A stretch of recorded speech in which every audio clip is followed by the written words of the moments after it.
Hi, my name's Cliff Whitmer, and I want to introduce you to Whitmer Deck's Field Tools.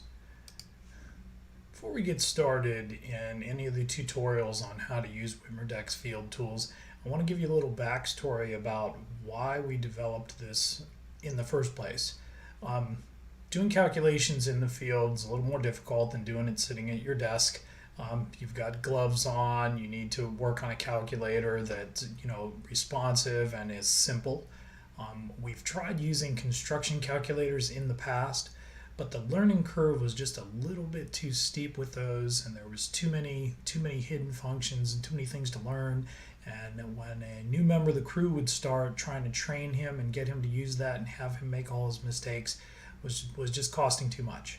So if your specialty, or you have a crew that their specialty is building decks and screen porches, this is the tool for you.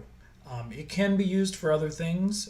You can have a full construction calculator on your phone if you want to use that for other things. But if you have a crew that their specialty is doing deck building, then this is the tool that makes things simple.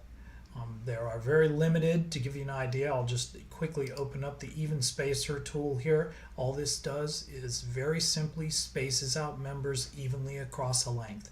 And you can see there's two inputs, every total length and max on center divide. Everything's laid out where you can see it here. There's an information key to give you additional information about what should be put into that.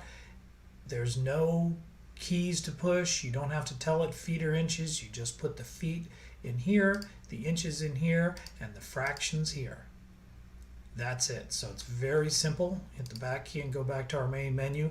Right now there's only these modules that are shown here on the screen, but there will be more in the future. But right now there's just these 7. So that'll do it. I will put together a tutorial for each one of these modules separately, so you can take a look at those in the same place that you've found this tutorial. I hope it works well for you. Let me know if it does. Thanks.